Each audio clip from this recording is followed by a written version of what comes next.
Oh no, an error occurred. Try again. Oh No, no. but I'm seeing that it's live though. Oh really? Oh, Yeah. huh. Hold on. I have error occurring. Maybe Interesting. you're just live. Oh, there it is. It says live in the top left corner. Hey, ladies and gentlemen, welcome to another fantastic episode of The Left Wing. I'm TJ Whitehead, Powers Taken Not Given, joined by always by the excellent John Cooper from Counterpoint Politics. How you doing today? Glad to be here, TJ. I'm doing great. We're going to have a wonderful show, despite the fact that we do not have a guest today, and we might be winging it a little bit. So we're putting that caveat out there now, so that we overcome your low expectations. Yeah, no one will have us. Well, what's going on? You know, we think we're a couple of cool guys and people like to be with us, and we put out an invitation, and people are like, hey, how about you guys go F yourselves? We got better things to do than hang out with John and TJ on Thursday evening. So I don't know what's going on, Kyle. We got one friend out there. If the left wing has a million fans, Kyle is one of them. If the left wing has one fan, it is Kyle. If the left wing has zero fans, Kyle is dead. So we appreciate Kyle sticking around. Didn't you say you had a guest? Yeah, so we did. And I contacted her yesterday about the topics, and she said she wasn't feeling well, that she wouldn't be able to make it. She rescheduled for next month, but it was kind of last minute. So that happens sometimes. We've actually been pretty lucky. Ever since we started doing three or one guest instead of two, I can't think of more than a couple of times when we've had cancellations, honestly. I think this is for the past about year that we've been doing it like this.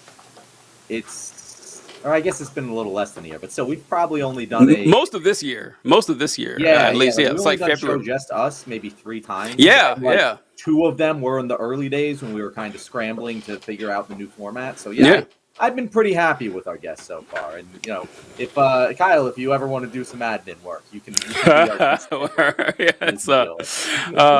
Kyle says, if I'm dead, I'll message you from the grave to apologize for missing your shows. Thank you, Kyle. We do appreciate it. We're doing our best out here, and I like it when the show goes really well and unexpectedly. So we'll see what happens here. What do we want to cover today first, John? Which topic we want to talk about? So I'm thinking we should start with or actually, let's start with, because they all kind of are election impact stories. Okay. But the least election impacty story, I think, is the Trump and Russia one. Because I think, well, you could argue, that it has some impact. It won't, but it should. It won't. But I think that, it was surprising to me, because when I saw this story, and we're going to get to what exactly it is, I was like, oh, whoop-de-doo, much ado about nothing. And I still think that. But there's so much meat to this story. It is quite funny, and I want to talk about it. So Trump is once again in potential legal trouble by violating what is known as the Logan Act. Now, will this actually put him in legal trouble? No. The Logan Act was made in the 1700s. And there has never been a conviction on the Logan Act. There's ever only been 2 prosecutions.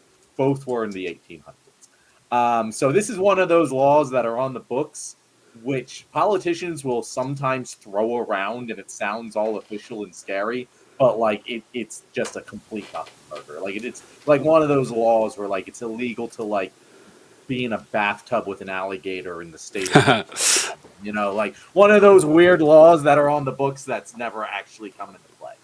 But there's a lot of fun to this story. So what happened? So the Logan Act is a law that says that a U.S. citizen cannot negotiate with a foreign leader against the current U.S. policy.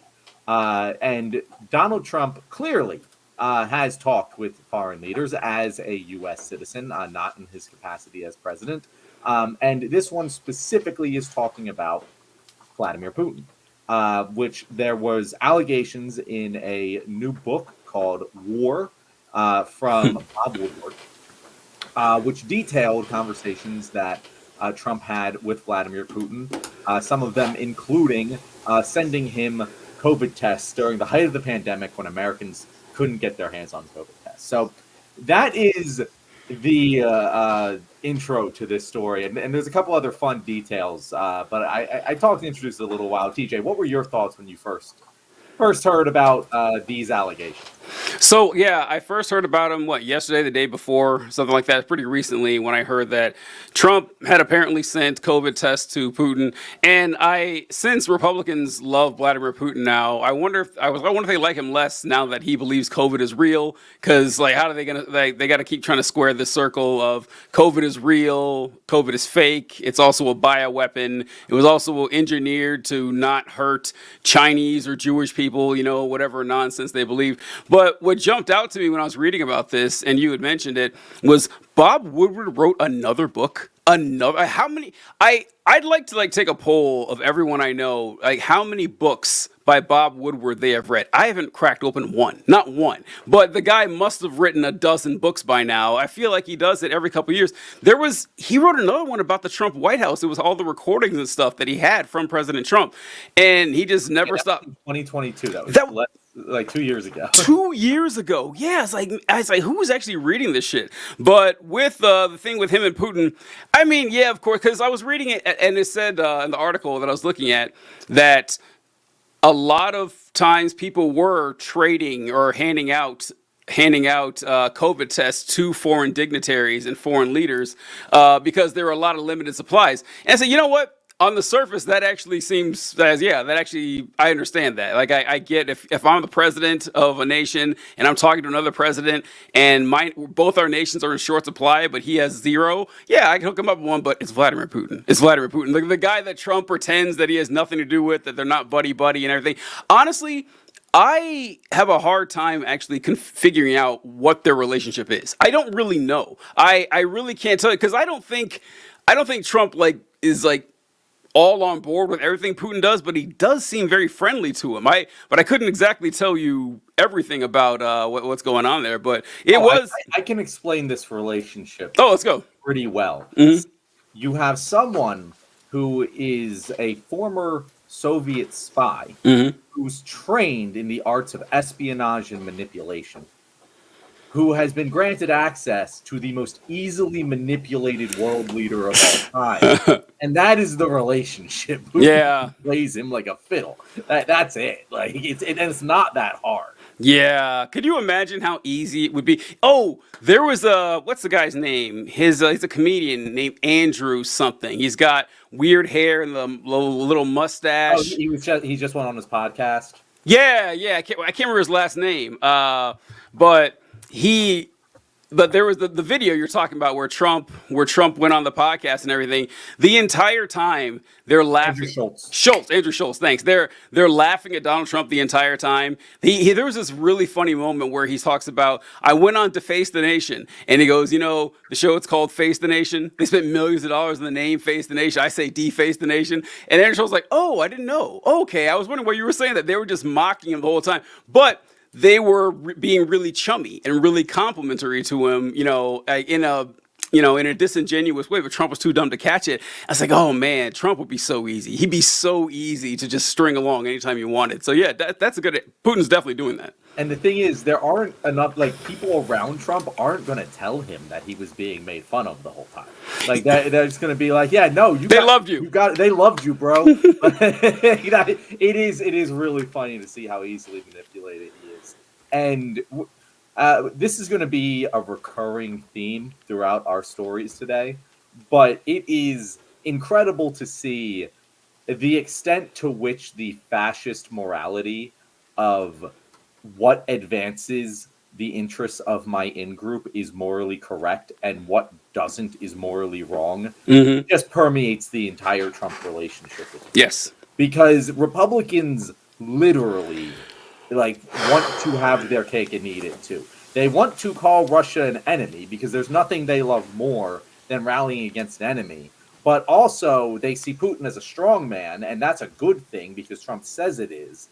And they do both at this. Depending on what the news cycle is, they are either for or against Russia. They flip flop all the fucking time. There is no consistency to the Republican position on Russia, and it is very weird. Man, what do Republicans even believe anymore? This is what's so frustrating, that it wasn't that long ago, just a few years ago, that you could pinpoint this list of what the Republicans stood for and what they wanted, but you can't do that anymore. Like you can't. And like this is such a good example you talked about with their like their reverse patriotism when it comes to places like Russia and everything.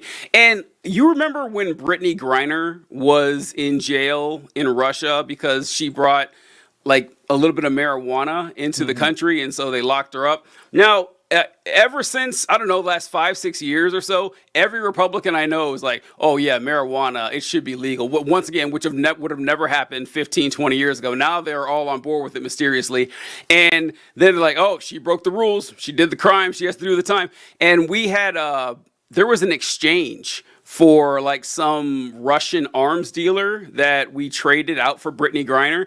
And everyone is like saying how based the arms dealer was, and that because the arms dealer came out and made a statement about how wokeness is bad and how I can't believe that in the United States, you know that North Korean girl that's over here who always talks about Yeah, in yeah, North, yeah. She was on Rogan, like she's that Yes. classic meme. Yep. Yeah. Like in North Korea, they throw you in a tub full of cockroaches if you don't pay your rent on time and stuff like that. So he became their like person for the United States. Says, oh, you know, the United States, you can't tell the men from women at all. The wokeness is terrible. There was this whole speech he made, and all the people were like, I can't believe we got rid of this guy and got Brittany Griner instead. It's like they don't even have loyalty. Well, certain Americans don't get loyalty. We all know. Gay, black, lesbians certainly aren't going to get it. So they just, I don't know. It's just like, and the Putin thing, it is kind of crazy because that's why it's actually weird to me, because they don't think COVID was real. So Putin getting the test, who cares? They're not going to give a shit about it either way. It's one of those things where like there are certain facets of leftist ideology that I feel are very confirmation biasy, survivorship biasy, that like we kind of just say as truisms that aren't necessarily tested. And one of them is how like fascists ideologically cling together, and liberals then support them as opposed to joining with leftists. And there are very many examples of that. But I also just feel like it's not always true. But like, there's so many times like this, like for whatever reason, you can't explain it any other way, why Republicans love anyone who hates woke people. They don't give a shit how much of an enemy Russia is to them. If the fucking Russian arms dealer of death says, oh, well, those woke people, fuck them, well, that Russian arms dealer of death, he's on our side now. And it's like there's zero ideological consistency, except for what advances my in-group is morally correct. And if you are an enemy of my enemy, you are my friend until you are my enemy. And then you are my enemy again. Like that's it. And that's why that classic poem, like at first they came for whoever and then they came for me. Like, yeah, that's how it fucking works. They get a broad tent by getting you to hate a certain group of people. You know, people who are woke, immigrants, whatever the fuck it is, you're going to hate them. And you're going to think you're in their fucking tent. But as soon as you are outside the in-group, well, you're the next fucking immigrant. And that's why you see over and over again people like Trump associate themselves with people like Putin, with people like Kim Jong-un, like with people like fucking Bibi Netanyahu, because they are attracted to power for power's sake. Because that's the thing that is ultimately the highest moral value, is having the power to advance the interests of your in-group. And if you can do that, then you are good. And if you can't do that, then you are bad. And that explains everything. Yeah. Like if you're like, yeah, there's nothing I can point at. That's it. That's the one thing. That's the one through line through all of the Republican ideology. It is that. It is not a policy. It is, does this advance the interests of my in-group?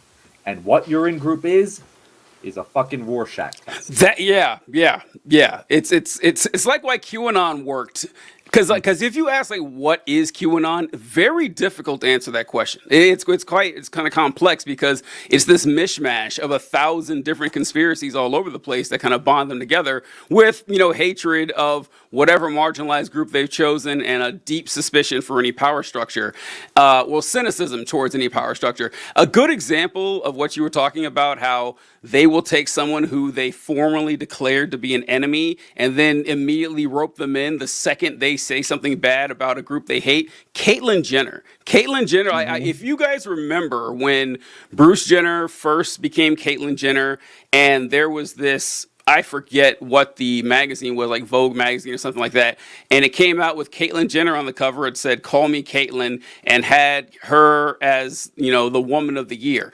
I swear to God, it must have been 18 months, 2 years, where they wouldn't shut the fuck up about this. They said, "Can you believe they made a man woman of the year?" As if they could name the previous woman of the year, for before, or like these titles, like sexiest man alive, woman of the year and shit.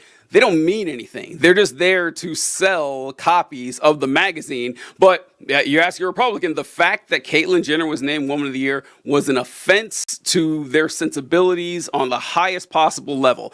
And now, though, the second Caitlyn Jenner came out and said, "Yeah, I think trans women in sports is a bad idea," they love her. They love her. And then she talks more. I remember her being on Fox News talking about there was a tax that was going to be put in place specifically for private jets. And Caitlyn Jenner was on there saying, "This is a horrible idea. This is going to wreck the economy." It's like, "Oh, thank you, Caitlyn. We really appreciate this." Yeah, because, she says the right things and they're on board with her now. Although they hate her, it doesn't matter. As long as she says the right things, they're going to do it. And that's like the appeal to there's always been that appeal, especially to members of minority groups that are targeted by far right-wing movements. I don't know what the right word is. Like Uncle Tomming is the best way I can think of right now to describe it. Of just like, yeah, there's a lot of fucking money for a Candace Owens, a black woman, to go and spew this Nazi rhetoric. And you're like, oh, well, if she's a black woman, then how can she actually be a Nazi? It's because there's a lot of money. Eventually, they'll come for her. Mm-hmm. But her bet is just that she'll be safe by the time they do. And sometimes it works out that way, right? But other times it doesn't. In fact, most times it doesn't. And it really sucks that we never learned this lesson, DJ. It's incredible how this same exact pattern happens time and time and time again. But we don't actually, and I think this is the problem that I've said before, we don't teach the pattern. We just teach the result. We just teach, oh yeah, the Jews died by the millions. Oh. Nothing really happened before that to lead to that. It's just bad people killed the Jews. That's it. We killed the bad people. We're good now. Bad people enslaved black people and instituted Jim Crow laws. But we don't have slavery or Jim Crow laws anymore, so we're all good now. Absolutely nothing happened before that to lead to those circumstances. We don't teach the causes, we just teach the effects. And so every time the causes happen, people just think the effects can't happen because they already happened in the past. And we learned our lesson, but we didn't because we don't recognize the causes. Yeah. I would address that real quick, but you mentioned Candace Owens. There's a lot of money in tokenizing for the right wing. That's tokenization. That's what I was probably looking for. Yeah, if you're a part of a marginalized group and you want to spew hatred toward your group, then yeah, let's go. They'll take you in. And you mentioned how there's a lot of money in being a black Nazi, and I was thinking, yeah, that's true. However, it does make you wonder about these people who are black Nazis for free. What is wrong with you? You're not even getting anything out of this, right? You just have so much fucking hatred that you're just in barbershops spreading, Hotep white supremacy nonsense. It's like, why, man? You don't have to do this. You can just be a normal fucking person. Rupert Murdoch's not going to call you and ask you to come on your show. And the thing with how we teach the problem, like the end result, and not the beginning, that's just how we teach history, unfortunately. And it's it's not even how we teach history. It's just how we view the world. And like a great example of this we always talk about is what's going on in Israel right now.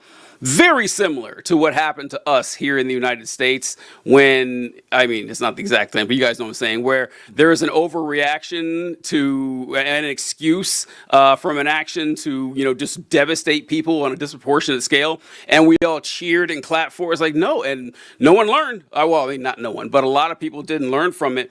And you can see this with Republicans in not addressing the core issue. Because like you mentioned that, well, so back in the 1930s, the bad people did this to Jewish people in Germany, but then we killed all the bad people. And, the slavery thing happened and we fought a war, we beat them with the army and we got rid of slavery without talking about the core. And like with Germany, they just pretend that the anti-Semitism popped up out of nowhere in 1930, that, Adolf Hitler was the only person who had this idea. It's like, oh, yeah, no, it was pervasive. It was everywhere in Europe at the time. And the Republicans kind of look at this with, like, they do this with crime or riots. They talk about how, hey, look, we got all this crime going on in this neighborhood. We have riots taking place. So here's what we'll do. Good people don't commit crimes. Bad people do commit crime. We're going to lock up all the bad people and all the crime will stop. And it never works. It never works because that's not the problem. The problem isn't people who are just born evil. There's always socioeconomic circumstances that lead to that, and they refuse to address it. I just don't know how more people don't see it. If you think about it for 10 seconds, you can get to the conclusion pretty quickly, but we just don't. I think that it's very helpful to be detached in some way from the cycle of suffering. Like, I don't want to speak for you, TJ, but for myself personally, I've lived a pretty fortuitous life. I had, certainly I'm at some level a victim of capitalism, and I've been exploited as a member of the working class, yada, yada, yada. But all in all, I grew up in an upper middle class white suburb of Philadelphia. Like, my life could be a lot worse, right? Mm-hmm. I'm not a victim of the machine. That being said, I'm able to kind of just look at it from the outside and go, oh yeah, all of this is so obvious. But someone who's actively getting fucking trampled isn't going to look at it like that. They're going to see above them, and they're going to want to get out from under it no matter how they can. And I think a lot of times what happens is that people who are downtrodden are often the first to turn to these far-right ideologies like fascism. Like, Hitler rose in Germany because, as a consequence of extreme austerity, isn't even the right word. It was like economically punitive measures taken on Germany as punishment for World War I, created absolutely a downtrodden population who were looking for anyone to step on themselves. Because being able to step on someone else while you're being stepped on makes you feel better about being stepped on. If you are at a lower level of a hierarchical system, you are more likely to support that system as long as there are people below you that you can be like, at least I'm better than them. And I feel like that is the trap that so many people fall into.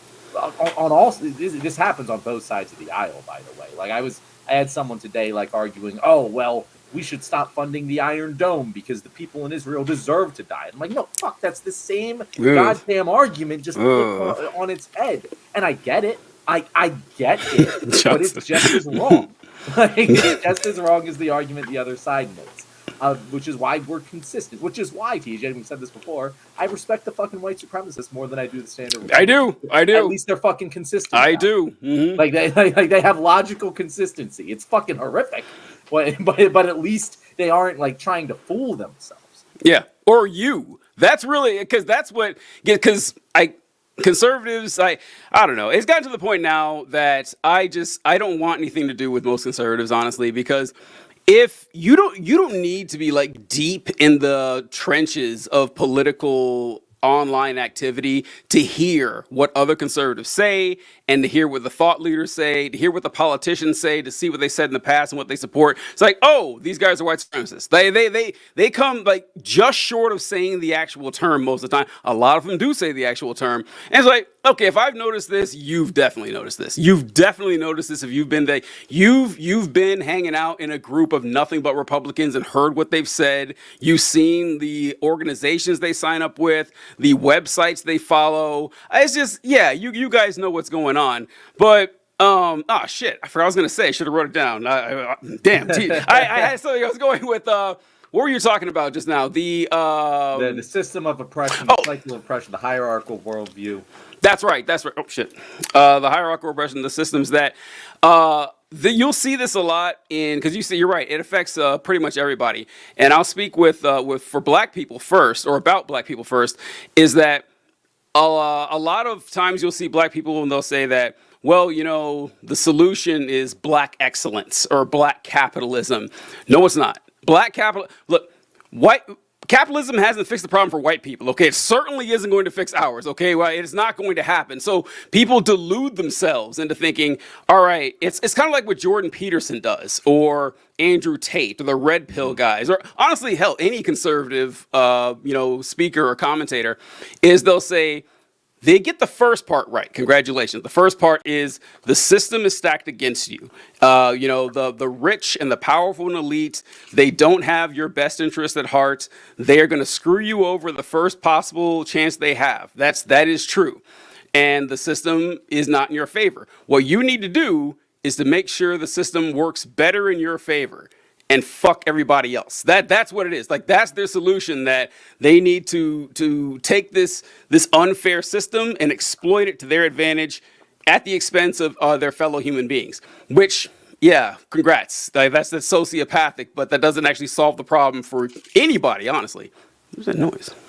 And to tie it back all the way to Russia and Putin and Donald Trump, it is just such a clear example of exactly what you're describing, where they know at some level, they must see Donald Trump being buddy-buddy with Vladimir Putin, sending him COVID tests. Like, that should on every level piss them off. Every single level of Republican ideology, Donald Trump sending Vladimir Putin COVID tests during the height of the pandemic, when he was implementing lockdowns and like we couldn't get these tests out to Americans, sending them off to a bad leader of a bad country, an outgroup country. But it doesn't matter, because it wouldn't advance the interests of their group, their level of the hierarchy. It wouldn't help them to either shoot down or rise up themselves, and so they just ignore it. And just like they ignore all of the warning signs.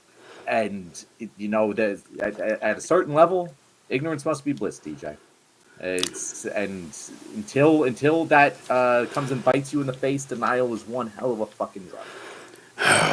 Yeah, I do think about that sometimes, that I am kind of jealous of them. Like, you ever see like a golden retriever and it's just having the time of its life? You're like, it doesn't know anything about Gaza or anything. That's kind of like Republicans are. I see them like they're just having so much fun. It's like, yeah, being an idiot is pretty cathartic. It would make your life a lot better. And even just dismissing reality.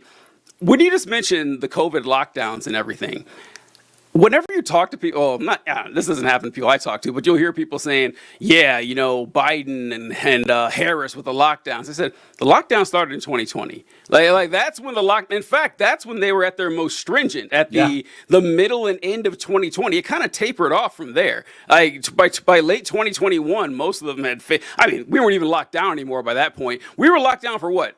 A month, maybe, in some places, maybe, and not really. If you talk to people who are overseas, I had another podcast I was on, and the person I was speaking with, she was in Italy during 2020. They were literally locked down. They couldn't leave their city. I knew people in Australia, like, there were checkpoints in the road to make sure you go. We had it pretty easy in terms of lockdowns, and most of them were under Trump. They don't blame him. They don't blame him at all. They think Anthony Fauci was very clearly manipulating data and, doing gain of functions tests to try to kill people. Trump never fired him. And they don't give him any shit for this. It's just, I don't know. I wish I could find out like how he did this weird cult mind control on millions of people, because it's just sad to see. Let's see, what did people Yeah, let's move over. Let's address some comments. This is going to tail very nicely into our discussion of Elon Musk. But before we get to that, let's address some comments here too, because we're gonna have some extra time. Yeah. Oh yeah. No guess and all. Yeah. So, what Republicans want? Let's make libs cry. Yes. Yes. Huge ass. I do. I do say this all the time that Republicans, their number one goal that they have is spite. It is spite-based politics. It is all make libs cry, fuck your feelings, Trump 2024. It's not, they don't rally around policies. It doesn't really happen. It just revolves around fuck your feelings. I don't, which is why they like Trump, honestly. Trump is really just like that spite made manifest. It just makes you wonder how long this could last. I mentioned yesterday how I think that the Trump phenomenon is dying out and that most Americans are just fucking sick and tired of Donald Trump because you can only do this for so long, right? There's only so much you can go with just, I'm angry, let's have someone come in like a bull in a china shop. Which, by the fact, I wanted to touch on that real quick because, yeah, fuck your feelings, except with big, giant fucking asterisks, male anger is not a feeling. No. Male anger, that's just default state. Yeah. That's not a feeling. Yeah. Female anger, that's a feeling. When women get angry, they're just being emotional. When men get angry, they're just being men. It's one of the most obvious fucking hypocrisies that you will ever see, but it exists every single time they fucking talk about it. It is, and that's honestly that frame of reference isn't limited to right wingers or Republicans as a whole, because all my life, I've heard women are more emotional than men. Folks, I've been alive a long time now. I can't tell the difference. Men and women seem equally emotional to me. The only difference you can point out is the type of emotions that are manifested in general in men and women. And with women, it's a wide range of them. With men, it's mostly anger. Anger and sadness, whining and moping. It's just like, yeah, you guys, honestly, John, you're a sports guy. You've definitely seen guys come to blows or just short of it, arguing over who the best shortstop in the AL West is. Like, stuff that doesn't fucking matter at all, and they will literally fight you over this stuff. Tell me that's not emotional. Tell me that's not emotional. Like, guys get turned down for dates.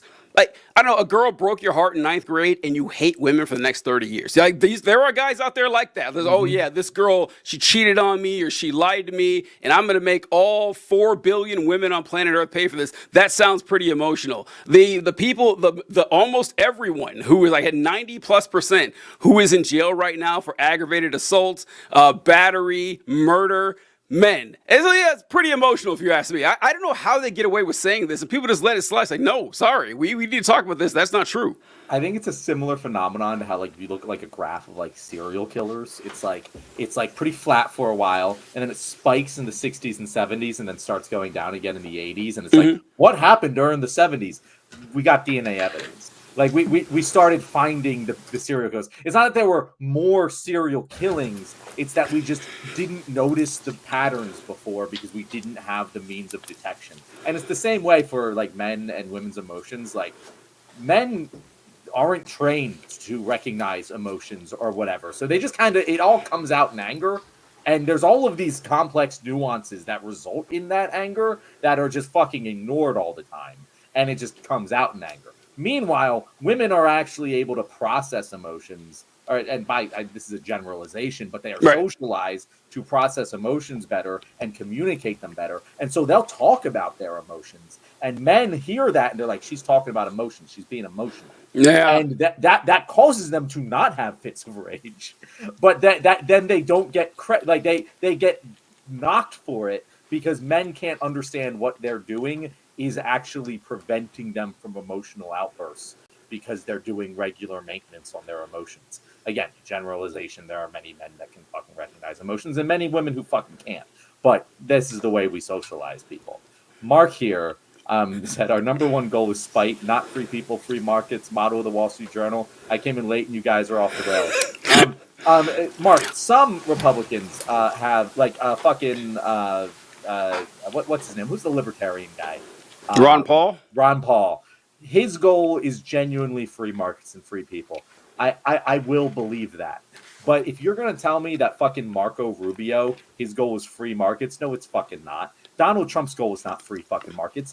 One of his two biggest policy positions are deport millions of people, massive interference in the free labor market, and fucking put tariffs on literally everything. That's not even an exaggeration. Literally everything. He wants government intervention in the free market. So, like, no, the current Republican Party as stands is not a free market fucking party.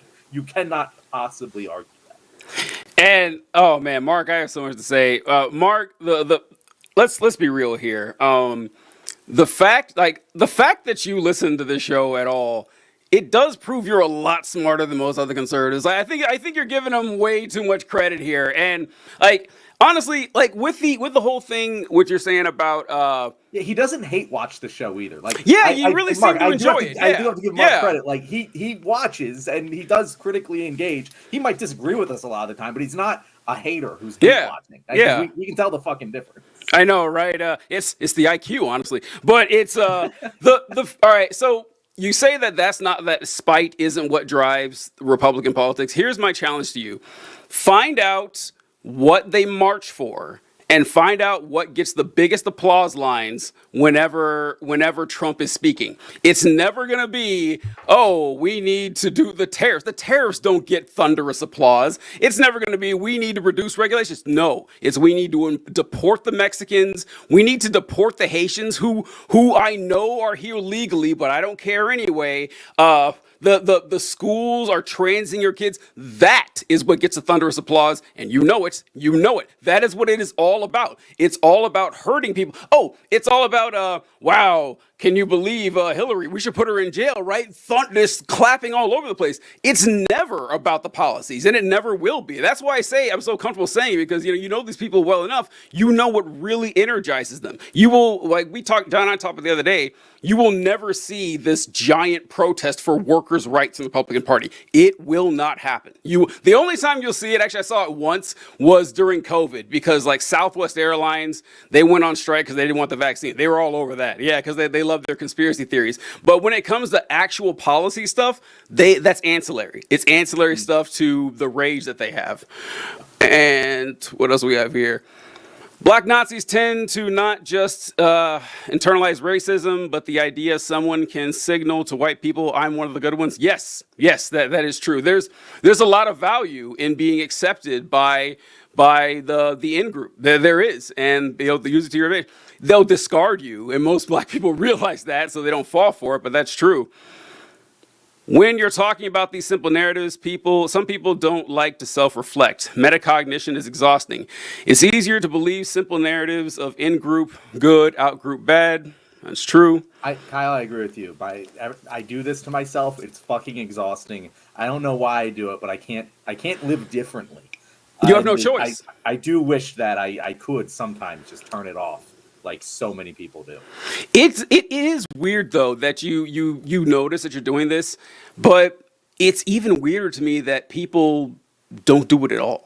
That's very strange. I don't. I remember even like simple ways. I remember this guy I worked with. He was saying that his sister was a lesbian, and this guy was a conservative.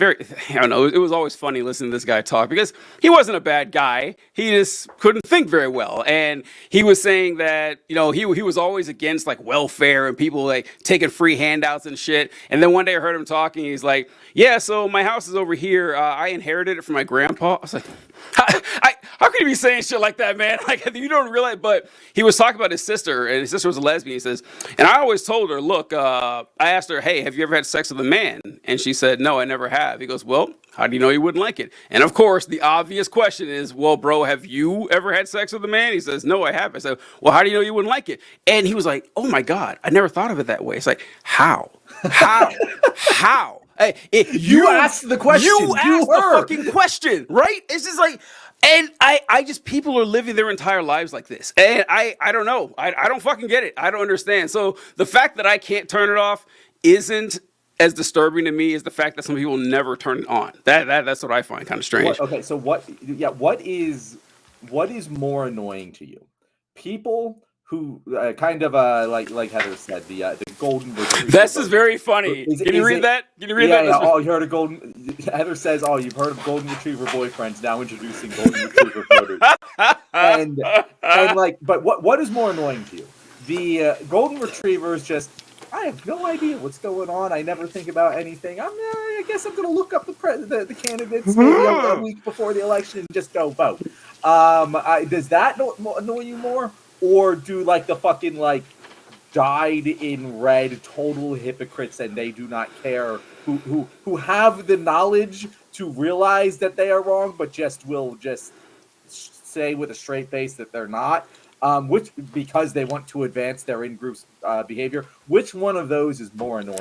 That's an easy call, John. That's the number. The first one. The first one is far more annoying to me. Because listen, I can put up with evil. I can put up with evil. I can put up with malicious. I can pull up with just a scourge of humanity. It's like, like one of the best characters in Star Wars is the Emperor. He's great. The Emperor is great. He is like top 3 character in the entire series because he's evil. He knows it. He loves it. I can appreciate that. I can. It's like how I respect, you said, the white supremacist over the crypto white supremacists who don't have the balls to admit it, or like the Westboro Baptist people who are saying gay people are going to hell because, hey, that is what the Bible says. They aren't cowering behind it.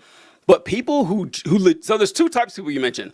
The genuine ones and the disingenuous ones. They're usually pretty easy to spot. Because the ones who really don't care and don't have any interest in it, they sound like the way you talk. Oh yeah, they're happy. They're like, yeah, I just live my life. I'm just doing it. The other people who say it's like, yeah, I don't really get much into politics. Okay, I know you have some horrible ass politics that you're afraid to admit. You can just tell by their cadence of it. So the first group, though, that just doesn't give a shit, and they'll get the stuff that they'll say. They'll say stuff like, well, I figure I'm not political and wear it like a badge. And I was like, your boss is political. I can guarantee you that. Your police chief is political. Your landlord is political.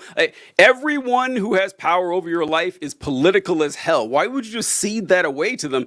I don't get it. I don't know how their brain works that way. I don't even envy them. It's just so strange. I don't get it.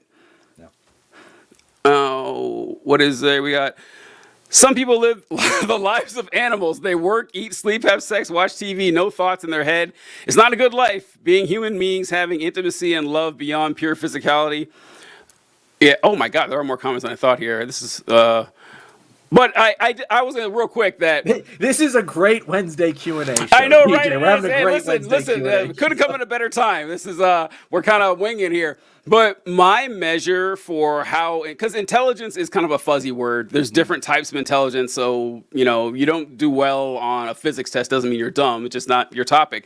But my indicator, like my personal intelligence test, is how curious you are about things that happen outside of your life. Like, you ever talk to someone and you say, oh, this thing, like this hurricane is happening, or, there's this civil conflict, or this financial thing, or this historic, anything, any topic at all. And they're like, oh yeah, I don't care about that. The only thing they want to talk about is what directly happened to them, like things that they actually experienced. It's like, how are you living your life like this? You have no curiosity outside of things that you see on your day-to-day basis. That's what I consider like you're living life like an animal. And it's hard to be mad at these folks. After a while, you're like, oh, like, I'm not mad at Wolfie because he can't read, right? I'm not, right? Or why would I be? He doesn't have the capability. And these people along, they're like, oh, that's just how they are. I don't know. Okay, let's go on to, Elon, right? Elon, yes. So, what did you want to talk about with Elon specifically? I remember you said you wanted to be, what exactly?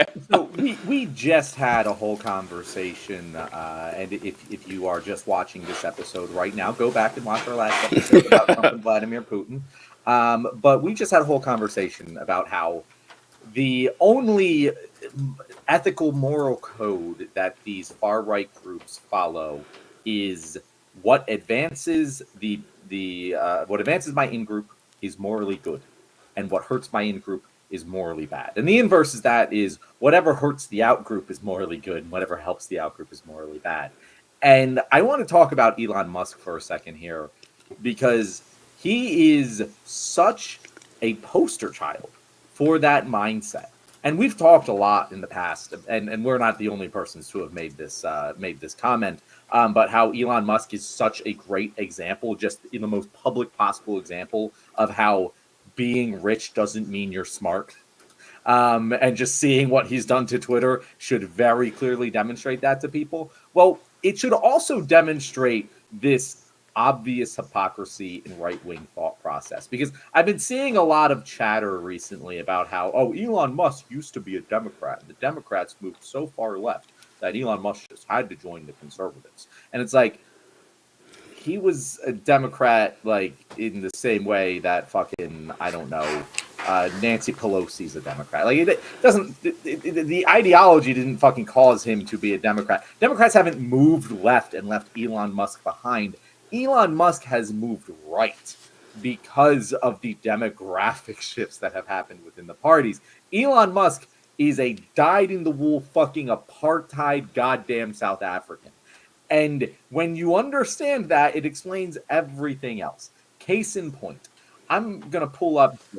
This is a. Oh, shit. I had it prepped, and then now it's not prepped because did I just. Well, I think I changed the tab. Yeah, I know. It's tricky like that. I want to pull up this tweet from Elon Musk, and you're going to think that it couldn't possibly be the same Elon Musk that is openly campaigning for Donald Trump. I know the tweet, yep. And saying that Democrats are a threat to democracy, that if the Democrats win, we're never going to have a real election again because they're going to bring in all these fucking immigrants, and just literally openly just advocating for white replacement theory, right? Like, this is what Elon Musk is doing on Twitter. And this is a tweet from Elon Musk just 2 years ago, TJ. 2 years, yeah. ago. It's wait, this is like right when he took over Twitter, right? Am I guessing that's the one? It was either right before or right after. I forget exactly what it was. Yeah. 4/27/22. For Twitter to deserve public trust, it must be politically neutral, which effectively means upsetting the far right and the far left equally. That is the man who is currently, 2 years later, actively campaigning for Donald Trump. And not in the way where he's just giving his opinion on shit, literally joining him on the stage at campaign events. And also taking the Twitter handle of America and using it to literally give people $47 for registering to vote and saying they're pledging their vote to Donald Trump. It's like that is the level to which the hypocrisy it stands. And there's no fucking way, there's no way in hell that you can make an argument that is ideologically consistent. No, it's not.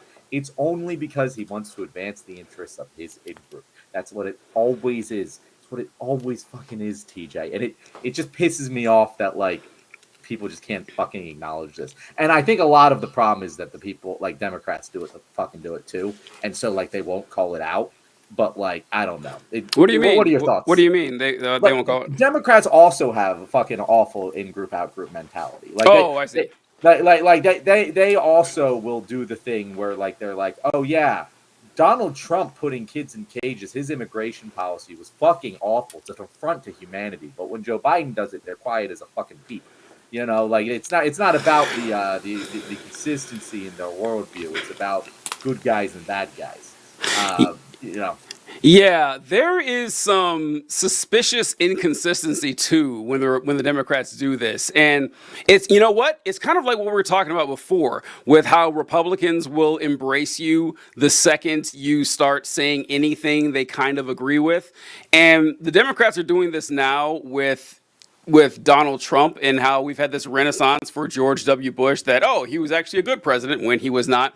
And I think it was it Waltz and Harris, or just Waltz, who were saying, they said in their closing remarks at the debate that we're very proud to have Dick Cheney endorsing us. And I was like, why? Why are we walking around bragging? Because the Republicans have an easy dunk, and I don't blame them for it. It's a good one. It's like, oh, you guys want, because this their hypocrisy too. Because folks, if you weren't around back then, they loved Dick Cheney. They loved him. Like, Dick Cheney was very popular along with George W. Bush the entire time that they were conducting those wars. If Dick Cheney supported Trump, they'd still love him. Like They that. would exactly, yeah, all right, which doesn't speak well for the Democrats. It's like, okay, thanks, Dick, but we're not going to brag about this because do you remember? Do you remember when Joe Rogan kind of hinted that he was supporting Bernie Sanders, and there was this huge discourse on the left of, oh, should he embrace Joe Rogan? Should he brag about the Joe Rogan advancement? Because, if he starts saying that he accepts Joe Rogan's endorsement, that what does it say? No, Dick Cheney, though, we got him. Like, we got him. Like, kill a couple million people and you'll be good to go. That was kind of weird. I do think I want to disagree with a little thing you said, John, and in the very beginning, and I mean, you'll probably agree, but it's like, was you were saying the Democrats haven't moved left? I mean, substantially no, but socially definitely. Like the Democrats have definitely socially moved left since I don't know. I guess that's what he means. Finish your thought. Yeah, I that's want you what to he means. finish this. Because, I mean, there's this myth that has just been pervasive and throughout American culture that, well, the Democrats want high taxes, the Republicans want low taxes. They want pretty much the same. There's almost no difference. There is almost no difference in the past 40 years with tax policy. Like ever since everyone's trying to be Ronald Reagan, the main difference that you'll see are social differences. So I pulled up this picture that Elon Musk shared. Let me make sure I got the right tab. Yeah, it's liberals. So Elon Musk shared this picture. I think the date's on here so I can find out when he shared it. But he was explaining his current position. Mm-hmm. And in the picture, it's from 2008. And it shows the fact that, he was on the left in the blue over there. And then the left kept moving further and further away until 2021. He's been encompassed by the right. Now, that's not entirely incorrect. I don't think that's actually a bad chart if you think about it, because if you are someone who is on the left in, say, 2008, like before the Democrats were openly in favor of gay marriage, and then the Democrats start moving further and further, and they support it. That's a better image. So if you start there and the Democrats move further, actually, yeah, we're cool with gay marriage. And hey, this trans thing, we should start accepting them more. Maybe we start using these pronouns. In your mind, the party is moving further and further left, and you're staying in the same spot. But the thing is, if you stay in the same spot for a long enough time, that's definitionally a conservative. If you were a liberal Democrat in 1967 and like, oh, well, I haven't moved and now I'm conservative. Yeah, that's exactly how it works. Like, I don't think it's incorrect. It's kind of cowardly, but they just don't want to admit that they're conservatives now. That's just that was my only disagreement. So there's a lot here, TJ, mm-hmm. and I'm going to say some things that might come off as contradictory, and I'm going to try and land the plane. Because, I do think from the perspective of Elon Musk, the Democrats have substantially moved left, specifically within the Biden administration, on two key things which are important to Elon Musk. Mm-hmm. One, and this isn't a result of Democratic policy, but they've let in a lot more fucking immigrants. And the apartheid racist that Elon Musk cannot abide by that. Now, is that a result of Democratic policy? Fuck no. The same thing would have happened under Donald Trump. But it does piss him off, and I get that. The other thing that Democrats have done, which specifically pisses Elon Musk off, they've been way more pro-labor. They have moved left when it comes to labor. Mm-hmm. And it's something that I think the left doesn't give Joe Biden enough That's true. For. That's true. But like the NLBR has been emboldened by the Biden administration, will continue to be emboldened by the Kamala Harris administration. And any Democrat that takes over after that, if we are so fortunate, it's going to be a very pro-labor party moving forward. And Elon Musk, the union buster that he is, cannot abide by that. So if he's looking at it from that perspective, from the labor perspective, as a staunch fucking anti-union capitalist, I will agree with him that it has legitimately moved left and placed him on the right. However, where I disagree is this social bullshit.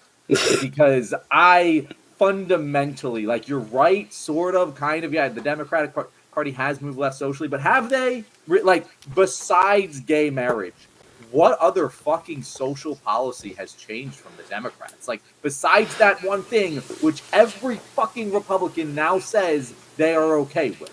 They're not. They're not. Like, they say it's cool. So with that exception, TJ, in what actual policy position have the Democrats moved left on social issues?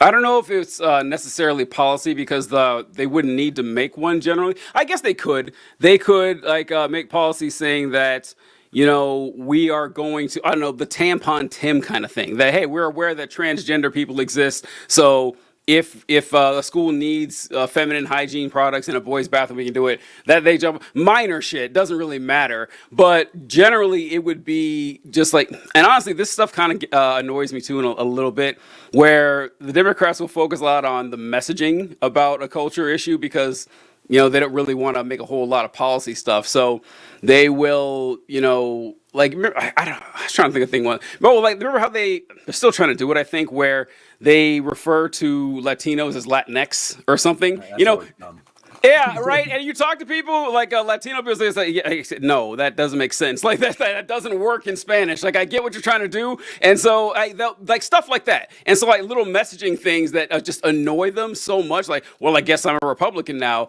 and or just acknowledging that different minority groups or we're gonna saying Black Lives Matter, just like stuff like that, just stuff that you can just say out loud and message. It infuriates people on the right, and you're right, they're not necessarily policy positions, but they are a cultural shift and a cultural change. And so Elon Musk comes up there and he tries to say oh, I can't say the R word anymore. What are you talking about? This is an affront on my free speech. That's what it really comes down to, in my opinion. Yeah, and again, that's not Democrats. Yeah, it's not Democrats. You're right. Law implemented or even that by Democrats saying it's illegal to say the R word. Right. Now. It's just that people who are Democrats are less comfortable with hearing that word now, and will get upset if you say it, and you don't like that. Yep. And this is why I'm always like, it's fucking bullshit, because we're gonna go right back to this fucking tweet, TJ, of we need to piss both sides off. Oh, Christ. Equally. Oh. This is the South Park Yes. philosophy. Oh, God. It's the, we can, if you actually believe that, I'm cool with you. But then you cannot say that because they've moved left socially in the words that they use, they must be... I must join the other party now. No, if you don't care about identity politics, you can't use a shift in identity politics as a reasoning for switching your party. Either you care about identity politics or you think they're stupid. If you think they're stupid, there's no reason to change party because one is talking about identity politics. You should just go on policy. And if the policy hasn't shifted, which it fucking hasn't for almost everything, what you're just lying to us. Like it's just a fucking lie. We know it's a lie because of the reasons that we detailed earlier. But again, I just wish they'd be fucking honest about it. Yeah, but they have to respect Elon Musk's opinion because he's rich. I'm sure if you've ever criticized Elon Musk online, you'll get, well, where's your $100 billion? You're so smart. What agencies are you the CEO of? If you're so smart, this guy is clearly a genius. Because this is why the genius myth still persists, despite everything we see about Elon Musk. And we say this all the time. Well, I do. I know John does, but I say it all the time that I don't like, once again, I'm not saying that people who communicate poorly or are, bad speakers in public or poor public speaking skills are unintelligent. That's not what I'm saying. However, if it's on the fence, if it is on the fence on whether or not you're a bright person and you get up there and stumble through 6 or 7 words like Elon Musk, I would never make a public speech. I would never do it. I keep it mysterious. Like billionaires used to be secluded and cool. Like even hell, Mark Zuckerberg, one of the weirdest people alive, people would rank him as way cooler than Elon Musk. And because Zuckerberg knows better than to just, go out there and start, running his mouth all the time. And I wanted to talk about what you mentioned with the both sides thing, that Elon, once again, that's something fucking stupid people say when they're like, well, if I pissed off both sides, I must be doing something right. No.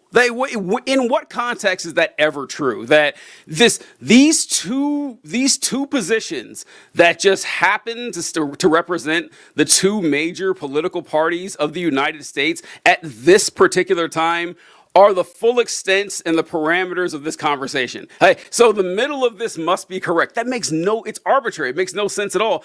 And it's how millions of people seem to think. Like you say this out loud, applause, people are like, oh yeah, that's a free thinker right there. Someone who pisses off both sides. I don't, it's, if you say that, you are either stupid or lazy. There is no third option. It is one of those two, probably both. And Elon Musk, that definitely does fit him, to a T. There is a grain of truth in that, of like, you should be willing to piss off both sides. Two different. But that's a very different statement than if you're pissing off both sides. Exactly. You are right. Yeah. Like that they're completely different. Because I agree, you should be willing to You should be willing to make fun of your own side. Mm-hmm. Whichever side you're on, you should be willing to make fun of it. In fact, you should be more willing to make fun of it.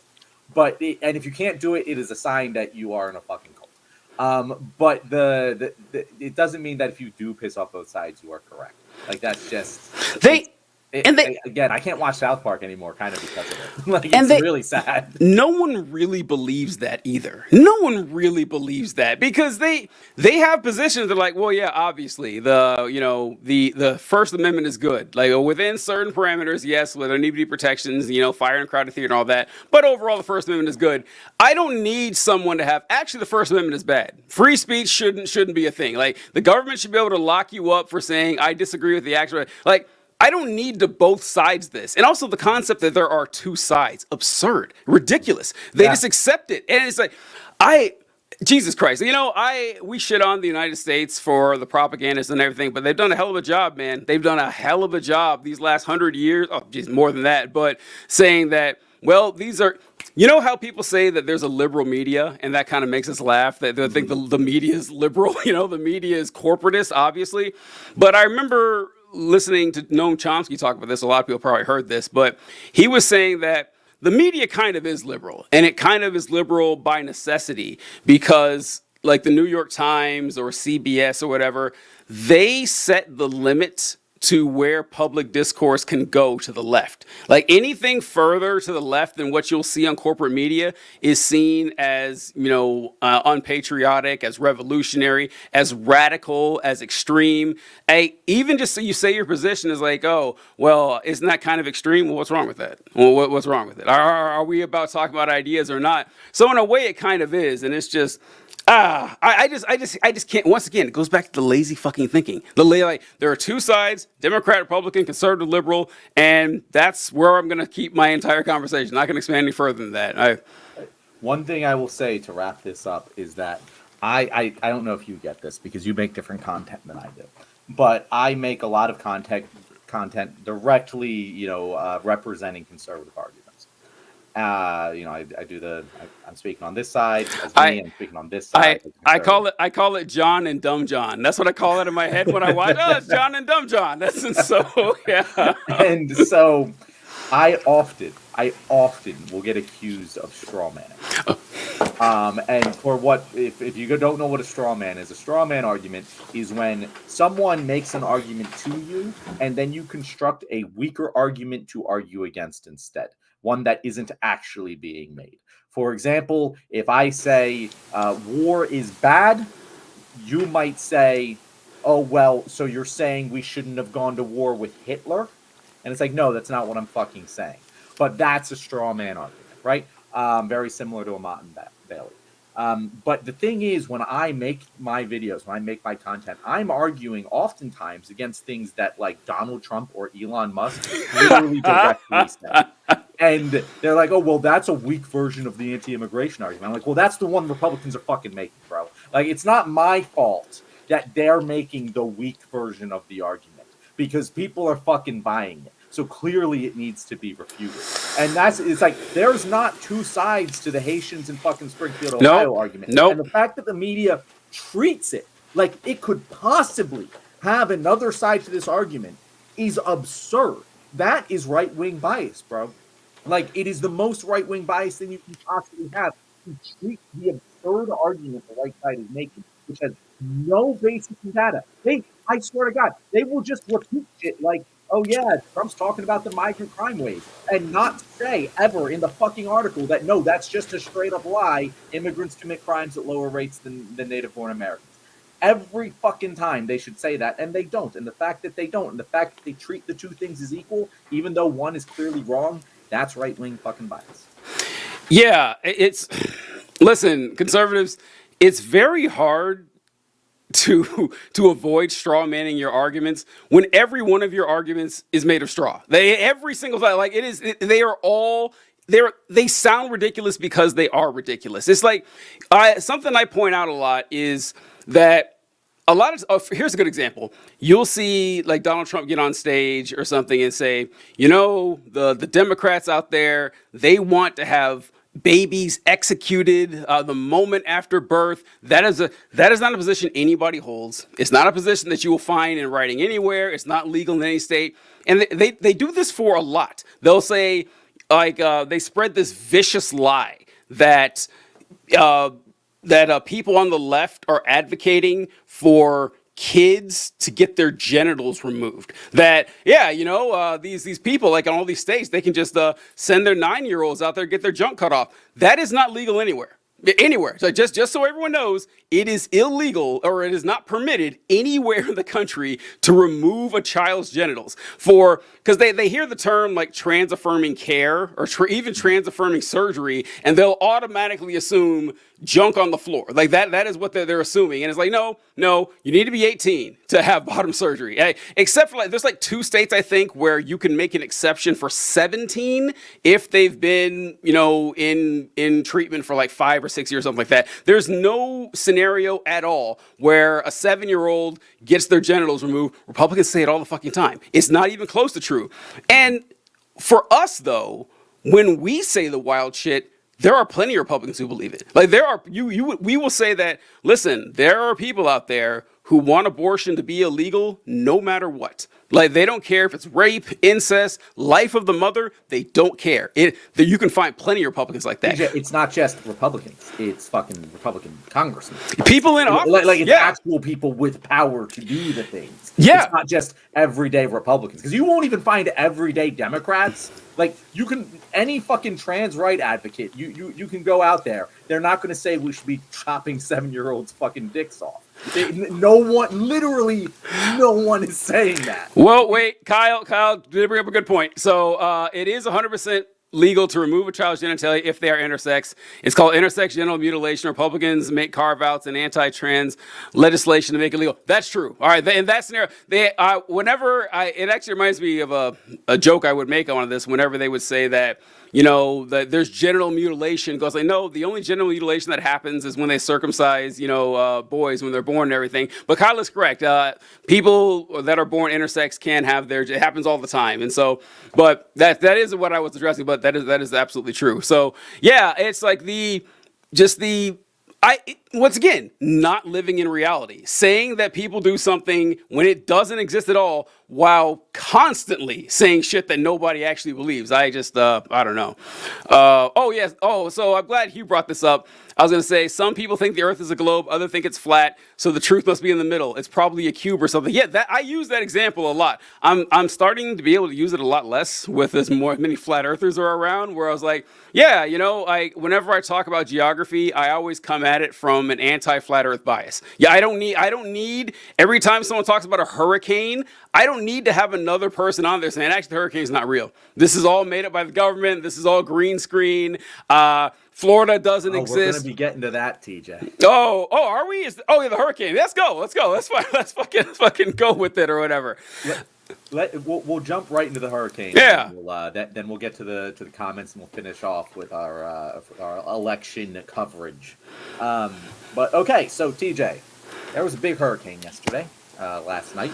And this follows another big hurricane that hit Appalachia quite hard. This one hit Florida quite hard. And do you notice a pattern here, TJ? The first hurricane, it hit Appalachia, right? The second hurricane hit Florida. It's a lot of red states getting hit. You think Joe Biden is controlling the weather and taking out these red states? Yeah, I saw that the part of North Carolina that was most devastated by the hurricane was Western North Carolina, which is a strong Republican area, and North Carolina is a swing state. So it just makes perfect sense that Joe Biden has the Hurricane-O-Matic 4000. He's turning the knobs and sending the hurricanes out there, and we've even had. All right. So you ever see Republicans do this? They do this on Twitter a lot, where it's rage bait. We get it. We're in the game. We understand. It's just like you think it would be beneath someone in office. It's not. But they'll post out something that is outrageous for the sake of being outrageous. But then you're like, okay, but I know this person. Do they actually think this? Like Marjorie Taylor Greene put out a tweet saying, what did she say? She said, I got it. Oh prepped, yeah, okay, TJ. let's go. Yeah, let's go. I got it prepped. So she said, this was the first one where she said, yes, they can control the weather. It's ridiculous for anyone to lie and say it can't be done. Which, well, bon appetit, Marjorie Taylor. Yeah. That is such you almost have to give her credit for how much of a Rorschach test that tweet was. It's like, whoever they is in your mind, you get to be pissed at them for controlling the weather. It doesn't matter. And she gets to say, I wasn't talking about Jewish people. It's not my fault if Nazis saw it that way.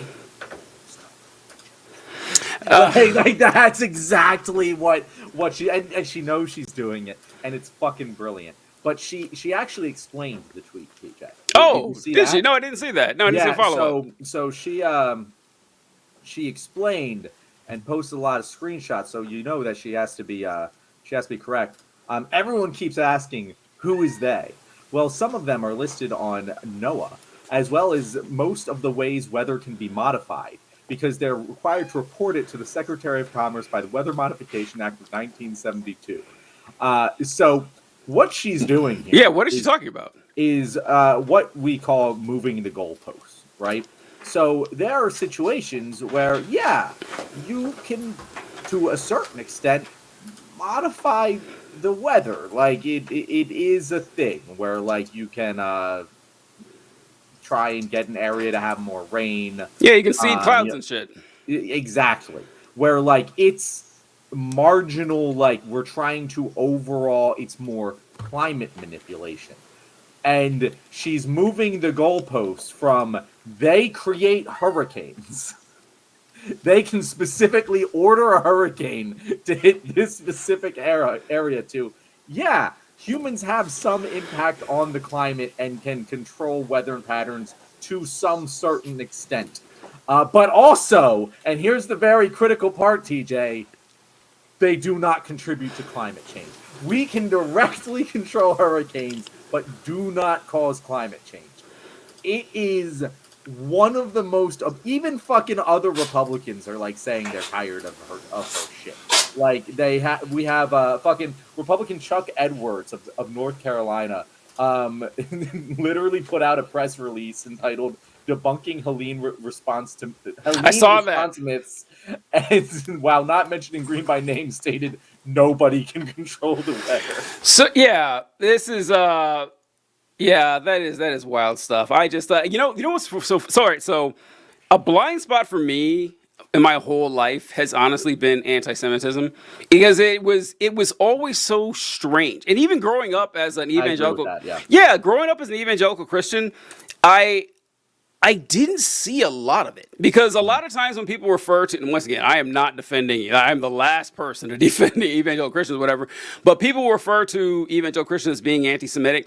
And I found generally, what they're talking about is the fact that they believe that Jewish people will go to hell, which is true, but they believe that for every other religion. That's not specific to Jewish people. I only remember like one time when I heard a preacher saying something about, he made a joke that I didn't understand at all. Well, it wasn't even a joke, but it was just an observation. He said that if you see a Jewish person standing in front of a building holding a can full of pencils, come back a year later, he'll own the pencil company and the can company. And he said the Jew will make money. And I remember I was probably like 12 years old. I was like, what is he talking about? Like, what does that mean? I had no clue where he was going. And but honestly, that's the only specific time I remember hearing like an anti-Semitic trope growing up that way. But I don't always catch it. Like when I read that tweet, my first thought wasn't that they meant the Jews. I didn't think that. Like I really didn't until you said it. I was like, oh, but apparently a lot of people did. So like I do miss that from time to time. But with Green, you're right. This I wrote down two things. I don't know what to go to first. This is just stupid. But you were talking about the Kevin Sorbo, he posted this like, wait, we can control climate change with our actions, but not the weather. Stuff like this. Like this shit is just rage bait. Like they know what they're doing. They're engaged with farming. They're trying to get. Right? They do. Like, they know, right? The anti-climate change people have to know their lie. Like when I was growing up, I would have believed that a lot of them genuinely didn't believe the climate was changing. But like now, 20 years later, right? Having been able to witness the climate change before my eyes, it seems fundamentally implausible that anyone truly doesn't believe it's happening. For any of you kids out there, October used to be cold. I know it's weird. It's odd. It's chilly at best. Like it was like you would need a jacket throughout October. It's like, but now sometimes it snowed on Halloween when I was a kid. That happened, and so now you can get December, light windbreaker. You're going to be perfectly fine. But the goalpost moving drives me insane, and Republicans do this shit all the time. I thought of two examples just when you were talking, and one of them was with adrenochrome. They have this wild conspiracy. For those of you who don't know, this is pervasive in QAnon a lot, where they say that Hollywood, Democrats, whoever you don't like, they are scaring children. And I don't even know if this is real, that whenever you get scared, you produce a hormone called adrenochrome. Once again, don't know if that's real or not. But they said that they'll scare the children and then kill them to harvest the adrenochrome and then use it to, prolong their life or whatever. And I've never heard of this, TJ, but I really? have watched Monsters, Inc. And you recognize that sounds a lot like Monsters, Inc. Yeah. And so they've been spreading this for a while now, and I remember a few years ago, a friend of mine posted this conspiracy theory chart and talking about how dangerous each one of them were, and the adrenochrome one was on there. And then this person who I've known for years, like 20 years probably, and she said, well, I don't know, I think the adrenochrome thing is real. I said, no, it's not. Like, do you have any evidence, just anything? Please show me any evidence you found outside of freedomeagle.net, that this could possibly exist. And she sent me an article. And the article was about the fact that, I think it's in South Korea, maybe some other places, where they take the foreskin of a baby and they pull out the stem cells from that foreskin, and they use those stem cells to create like a facial moisturizer. And I was like, that's not what I asked for. That's weird and it sounds, strange and all, but I asked for adrenochrome. And like, well, if they're doing that, I'm like, no, this happens all the time. It always happens whenever you pin these folks where they find something kind of, sort of tangentially related. If you squint, it might look like it, and say, that's my evidence. It goes with that. I had a guy, I was taking this, I posted a video about how Israel's an apartheid state. And the guy's response was, well, I don't like ethno-states, but I feel uncomfortable. I know, right? And he said, I feel uncomfortable opposing the only Jewish state. And I just put in quotes, I don't like ethno-states, but. That was my only response to it, because I think that was all I needed. And he says, well, are you rallying people to stand against all the, dozens of Muslim states out there? And I said, all right, if you can point out a Muslim ethno-state that only exists because of us, that would collapse without our support, and has support of all these American people, then I'll make a video. I'll make it just for you. And then his response was, well, Saudi Arabia is our number one, export for money. It's just like, that's not what I asked. That's not Saudi Arabia. Saudi Arabia will be perfectly fine without us. They can sell it to other people. And need I remind you, Well, if I say, hey, Saudi Arabia is a brutal dictatorship, what pushback am I going to get from that? Like, yeah, like 90% of Americans, like, yeah, we don't pretend. In fact, Saudi Arabia, to their credit, doesn't pretend to be anything other than a brutal dictatorship. Like, yeah, that's who we are. We're that. Israel, though, a huge pushback. There wouldn't be a massive support for people if I come out and say, yeah, of course I believe Saudi Arabia should be a a secular democracy. No one's going to stand against that. Millions of people were going to be upset if you say that about Israel, which is weird. But yeah, I don't know. Like the goalpost moving and Marjorie Taylor Greene, I just. This is once again. This I feel like I've been saying this. Like maybe I'm just feeling depressed these last couple of days, but what's the fucking point of talking to a conservative? Like, what is the point now? Right? Because Marjorie Taylor Greene is in Congress. She is a close confidant of some of the most powerful Republicans in the country. I saw an interview just before we started the show. I didn't know who this guy was, but he was on Piers Morgan, and he was talking with Dan Crenshaw. And he was saying, listen, the Republican Party is trying to pretend that they're the same Republican Party of 2016, where like Donald Trump came into office and he brought along, like say what you want about them, but respectable people, at least in politics. He brought along Mike Pence, he brought along Mattis, he had people that Mike Pompeo, just people who were in positions like, yeah, they were ghouls, but they were serious folks. It's not like that anymore. Now he's surrounded by, the Matt Gaetz and Laura Loomer. Like these are much worse, and they're trying to act like that's not the case. And what am I supposed to do? It's like, yeah, Donald Trump thinks Marjorie Taylor Greene is a good person to talk to about policy. And if that's not weird to you, I don't know what to say. I just can't. I don't know where to go from here. So to loop this back to what we just said, first of all, I want to just say the Saudi Arabia. I'm right with you with the Saudi Arabia thing. It's like that's a different situation. I also agree. I don't like our fucking buddy relationship with Saudi Arabia, but I don't see anyone fucking actually arguing that we should continue doing. You won't find one. Everyone on the ground level here agrees on that, bro. Yep. Like we don't have fucking people saying that we need to support Saudi Arabia. Does the Saudi royal family have the right to defend itself? Nobody is saying that shit. It doesn't happen. Yeah. Anyway, but to circle back to what we were saying before about how the media treats what Trump says as somehow equally valid. Oh no! And to a point, what Trump has said about immigration has an equal level of evidence behind it as what Marjorie Taylor Greene says about them controlling the weather. Yes. There is an equal amount of evidence that people are controlling these hurricanes as there is that immigrants are causing a crime wave in the United States. Equal amount of evidence to support both. And if you disagree with me, go ahead and fucking look it up and bring me that evidence. Because like TJ was just saying, I've asked people many, many fucking times, and what they do is they come back with a news story about an immigrant committing a crime.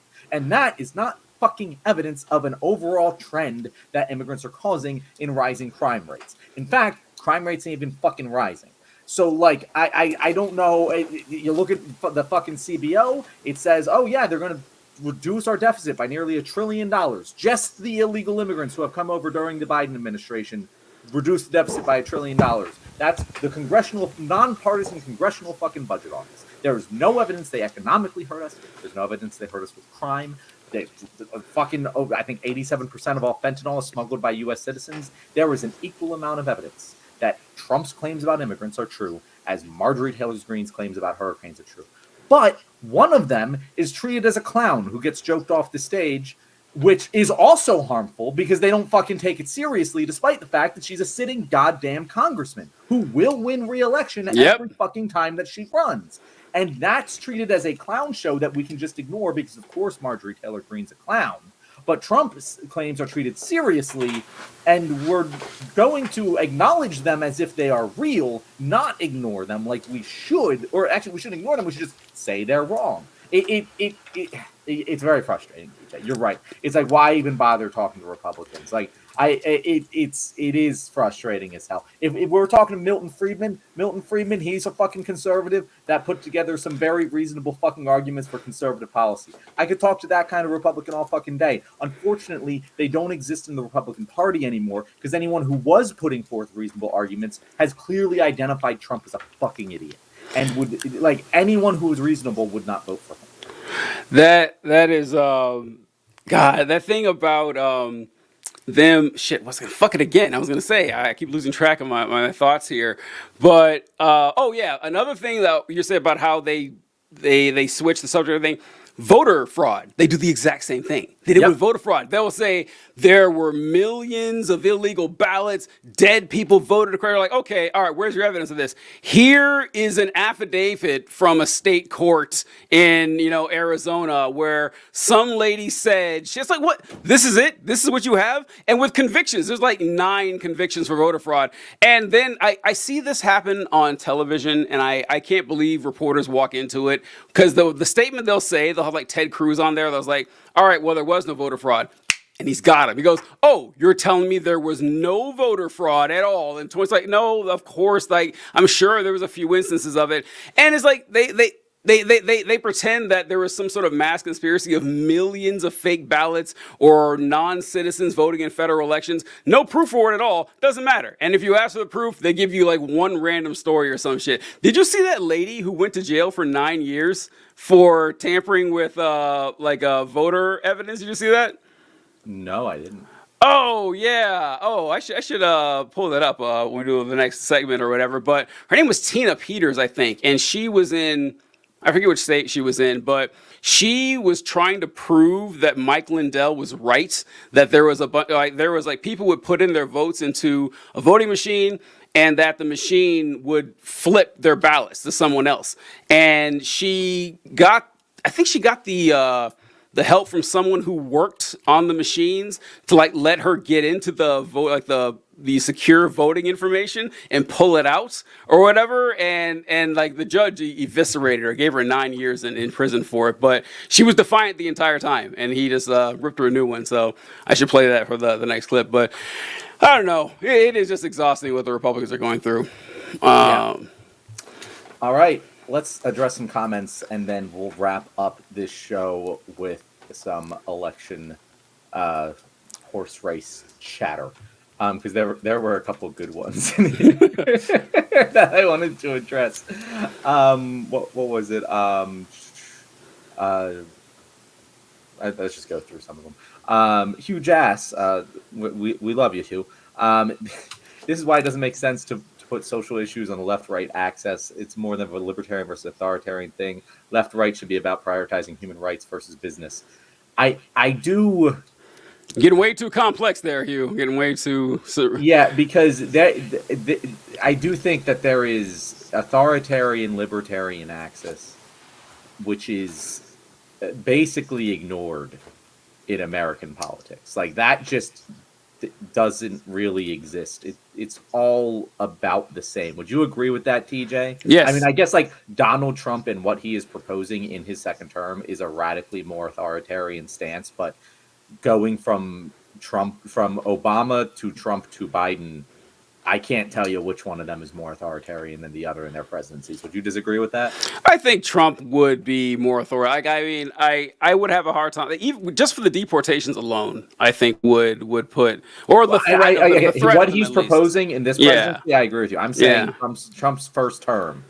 I can't argue it was any more authoritarian or less authoritarian than Obama or Biden, Oh, I see. Yeah. In general, the United States is authoritarian. I mean, it is a fascist police state, so we just. But most countries are authoritarian. I don't know. Yeah. Doesn't suck. Fair. So Kyle was saying, for examples of the way the Democrats have moved left, housing rights, criminal justice reform, maybe ending or restricting qualified immunity. They've done none of those things. Like, like I can see the argument that like that has been a left shift in democratic discourse, but there has been no criminal justice reform. There has been no restrictions or ending of qualified immunity. Like that just isn't the Democratic Party has opposed those things. Like again, like these are things like you can complain about, but they aren't like real policies that Democrats actually employ. Kyle says, in California, you've been working on a drug rehabilitation rather than criminalization. I guess that is something that Democrats have shifted on over the past 20 years or so. But if you're really getting pissed off about that, like, again, the evidence is against you. You're muted, TJ, or you're not muted. You are. Your mic might be. Oh no, you are muted. Yeah, it's like, yeah, they give out free needles. Can you believe that? They'll get really upset about that. It's just going insane. Yeah. So yeah, I again, these are like marginal. Like these are not reasons to switch your party affiliation. But none of them are. Like none of them are. Like it is just like even fucking immigration. Like marginal difference between the two parties that we've seen over the last 8 years. And I guess both sides do get. I did the both sides thing. They get pretty amped up. But because Trump is worse on it, but only slightly. And honestly, it is the social stuff that he does with like the making it socially acceptable to just like, yep, those folks got to go. Those legal residents of the United States, we need to get them the fuck out of here. That's new. That's something I've never seen. I'm boldly saying that out loud, not even hiding behind the. Both parties have moved right on immigration. Like both of them have moved right. Like I guess I'm pretty radical and always have been when it comes to immigration, but so like I haven't experienced that, but like if you were like a Reagan level immigration person, both parties have moved radically to the right of you. All right. I have. Oh, if you had another one, go ahead. No, go ahead. All right, so this is Tina Peters. She's I'm gonna show a statement she made to the judge. There was one I was looking for, I couldn't find, but I think that's in that statement she was telling the judge that she knew what she was doing. Actually, you know what? I'll still look for it. I'm gonna share another one here. Give me 1 second here, John. Sorry. This is the judge who's reading her sentence after he found her guilty of vote tampering. A Republican, of course. She was working along with what's his name, the pillow guy. Oh, that fucking guy. Yeah, I know, right? Yeah. So let's get this bad boy going here.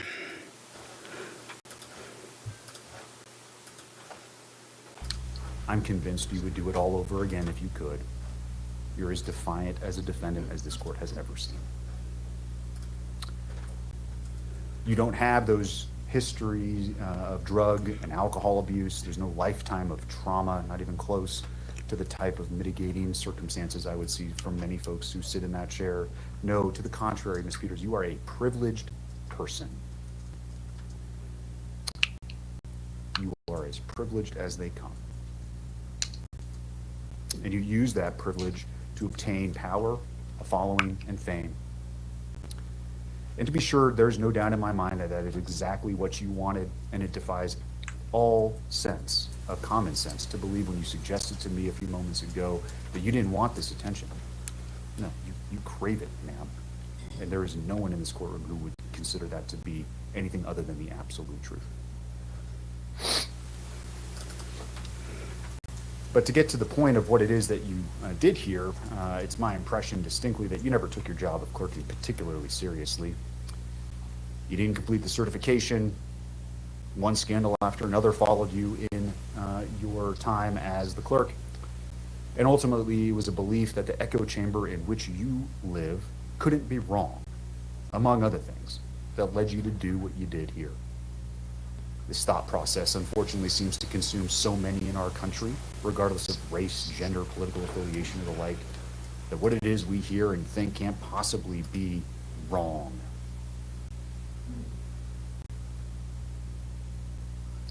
There are many things in my mind that are crystal clear about this case. You are no hero, you abused your position, and you're a charlatan who used and is still using your prior position in office to peddle a snake oil that's been proven to be junk time and time again. In your world, it's all about you. But at bottom, this case was about your corrupt conduct and how no one is above the law. No one in this country has absolute power. Your position as a clerk and recorder, a constitutional position, does not provide you with a means by which to do your own investigation, to not listen to the. All right, I found the clip I was talking about here, but I loved seeing that. I'm so sick and fucking tired of having to talk about 2020 and the voter fraud when it gets excoriated in court every single time. And once again, we got to act like these are rational people with whom we have a reasonable disagreement. This is her talking to the judge before he sent her to jail. Let's get this up here. And he's you guys will recognize this. This is how every interaction with these folks go. In the machine, whatever it tabulates is whatever it tabulates. No, it doesn't. It changes. You're not letting me finish. Okay, whatever please. it tabulates is whatever it tabulates. My hand vote, my ballot remains the same. They counted those ballots. I Did they understand. not? I understand what you're saying, Did Your they Honor. count the ballots? No, the ballot images were changed, and that's what the total shows. Okay, I'll move off of this because I can see that I would encourage to read the report number 3. I've read them, ma'am. You've read all of them? I've read those reports. They were given to me at some point, I believe. Good, good. Well, so you know what I'm saying is true. All right, let me move on. It's not funny. My life is on the line here, Your Honor. No, you're the one who's making this allegation that, one, It's I think not it's an funny, allegation. and two, that I know it's true. You're saying that as if I believe you, and I did not say that. Okay. That is why All I made the sound, because it's insulting to me for you to just put that in a record in front of all of these people that I believe something to be true. Okay, and I apologize for that, Your Honor. That wasn't my intent. I do apologize. The undeserved entitlement these folks have. It is the breathtaking fucking arrogance. Can you imagine being on trial and telling the judge, well, I recommend you read the materials of the court case. Like, just say that fucking out loud. I'm so glad to see this. I wish this was plastered everywhere. Like, the more people that see this, the better. Like, yeah, listen, folks, with voting materials, it's a federal crime. Like, you will go to jail for it for a long time. I don't know. You hadn't run across that? I hadn't run across that. No. I will say I don't love hearing a judge moralize like that. Yeah, fuck him. Fuck him. If there's ever a time, right? But I very much understand the emotions he's going through, having to deal with that kind of fucking stuff. Yes. It isn't just a normal fucking crazy conservative. It is like the Karen of conservatives. Like that. It is such a morally grandstand. Like, oh, my life is on the line, Your Honor. I'm just a little old lady. Like, oh my God! Like, go fuck yourself. Oh, yeah. Look them up, John. The clips are great because he goes on talking about how, I've seen people who came in here from horrible backgrounds and they didn't have a shot in life. They certainly didn't have 5 lawyers working with them and flying on jets back and forth in between court cases. So I don't feel any sympathy for you. It's like, no, I just think it's like things either happened or they did not. We can't just keep letting people live in this false reality and pretending it's acceptable. Like, it's going to take us a generation to get rid of this, and the sooner we do it, the better. And but people aren't going to believe us, TJ. Like, that our this grandkids happened? aren't going to believe us. That like it's going to be Well, no, they're going to see videos of Trump. The videos will do all the work for us. Like, the fact that Donald Trump, I'm glad that it was on video so that posterity be like, oh, they're going to be so confused, John. 100 years from now, people will be like, what the fuck was going on? What were these folks thinking? People listening 100 years from now, we're thinking the same thing. Like, at this moment in the past, believe me, we are just as confused that this happened. But the one other thing I want to say about that clip is that it's a very clear demonstration of these people. They truly believe They do. in the courts an unfalsifiable claim that everyone else secretly believes what they do. She just said it right there. You know it to be true. She, down to her fucking core, believes that the judge thinks she's telling the truth and that actually he's just presenting bias and punishing her unjustly. She believes that in her heart of hearts, TJ. I know. She's like, well, the deep state must have gotten to you, Your Honor. I get it. I understand. We joke about all the time, they do live in a false reality. And there's just nothing you can do at that point. When everything you point to, you're like, okay, well, this court shot it down. These Trump-appointed judges shot it down. There's no evidence anywhere. They did recounts and audits in Arizona and Georgia. Both of them said Biden won. Like, what do you guys want? Like, at what point, what do you want now? And it's just there's no convincing them when they refuse to learn, which is, I guess that's part of being a conservative. When I think about it. How many times have you heard a conservative say something along the lines of, "I'm just speaking what everybody knows to be true, and they're too afraid to say"? Yeah, because that is you distill the entire current conservative ideology down to one sentence, and it is that Yeah. because it's exactly what it's like. Oh, everyone knows that the immigrants are coming here and making life worse. Everyone knows that the people of Springfield, Ohio are worse off. You can put whatever numbers in front of me that you want. You can show whatever evidence. It doesn't matter. You and I both know that the people of Springfield, Ohio are worse off because there's a bunch of Haitians running around there. They just believe it to be true, and there's nothing they can do. Same with the trans people. Both of you and I both know that men are men and women are women. That's the entire basis of their argument. And they will pretend that there are other arguments being made, but they don't actually care about them, because no matter how many times you cut off the limbs of those other arguments, they retreat back to, come on, both you and I know this is the truth, bro. Like, you're not one of them. You don't have to pretend. You're like me, right? John, I was just thinking with that, though, I kind of get it. Because you ever been in a meeting at work and there's like a glaringly obvious problem that everyone is dancing around and no one is saying it out loud because it's uncomfortable. And then you're like, oh, hey, this is obviously the problem. Everyone knows this, right? Like, none of us are like, it's uncomfortable, it's weird, it's awkward, but we all know this is true. I really enjoy doing that. I love it. That is a thing that does happen. That's what I'm saying. The thing, it's not happening when these people say it.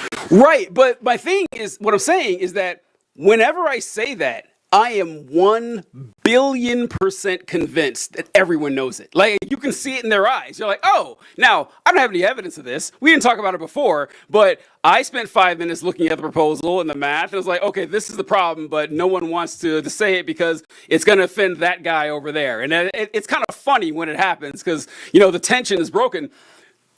If I thought that, once again, like when I'm in that phrase, you can't convince, it would take a lot of convincing for me to like, no, that's actually not the problem. I would be floored. But I don't know. So I do kind of know that feeling. Here's the difference between us and them, TJ.